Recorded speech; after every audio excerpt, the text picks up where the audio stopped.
Bonjour et bienvenue à notre rendez-vous. Je vais m'excuser pour le silence parce que j'avais plusieurs voyages successifs que j'ai eu à faire en Europe. Je suis en France depuis le mois de février et parce que je n'étais pas posée, je n'ai pas pu produire entre-temps. Mais par la grâce de Dieu, je suis de retour et nous bénissons le Seigneur pour la santé déjà et pour les retrouvailles.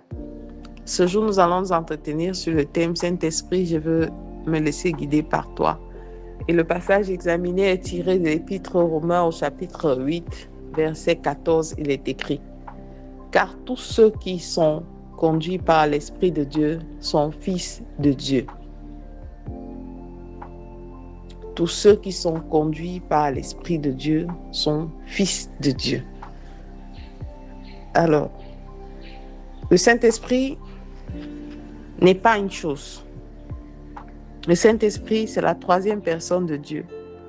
Il enseigne sur toutes choses, il conduit dans la vérité, il donne la puissance pour témoigner.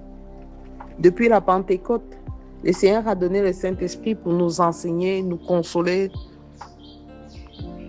nous sanctifier, nous guider dans nos vies. Mais la plupart du temps, nous le mettons de côté. Nous ne prenons pas en compte, même dans nos prières. La plupart du temps, nous ne savons même pas comment manifester sa présence au milieu de nous. Nous avons besoin du Saint-Esprit parce que notre intelligence seule est limitée. Nous avons besoin du Saint-Esprit parce qu'il connaît les plans de Dieu et les projets de Dieu pour nous. Il nous protège aussi des erreurs. Jésus-Christ disait à ses disciples: je m'en vais, mais je ne vous laisse pas seul.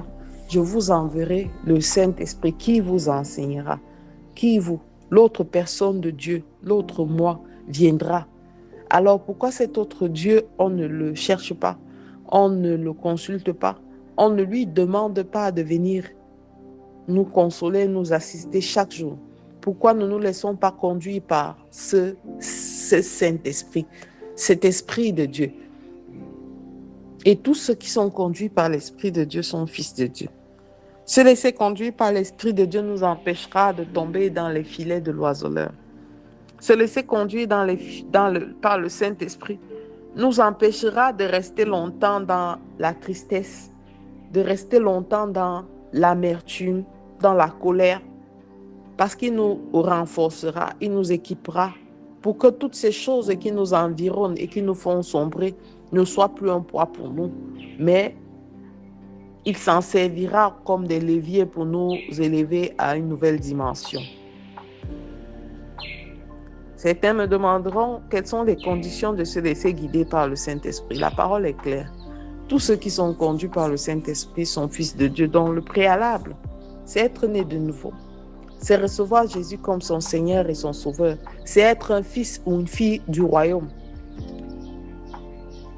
En second, il faudrait être obéissant à la parole que nous recevons. La plupart du temps, il y a une confusion au-dedans de nous. Quelle est la parole de Dieu ou quelle est la parole de l'Esprit de Dieu?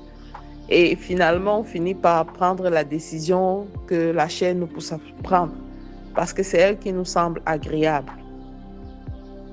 L'Esprit de Dieu nous guide et sa voix est semblable à la voix de Père. C'est une voix qui nous permet de rentrer dans la consécration avec Dieu. C'est une voix qui nous permet de ressentir sa présence. Et c'est une voix davantage qui nous apaise. Le Saint-Esprit peut nous guider au travers de la parole, au travers des visions, au travers de la prière et aussi au travers des conseils spirituels des leaders qui nous entourent. C'est pourquoi le psalmiste pouvait dire que ta parole soit une lampe à mes pieds et une lumière sur mon sentier. Parce que le Seigneur, seule sa parole le tient, seule sa parole le contraint. Alors chaque fois qu'un verset, une parole de Dieu viendra pour te soutenir dans la prière, sache que c'est l'Esprit de Dieu qui est en train de te parler.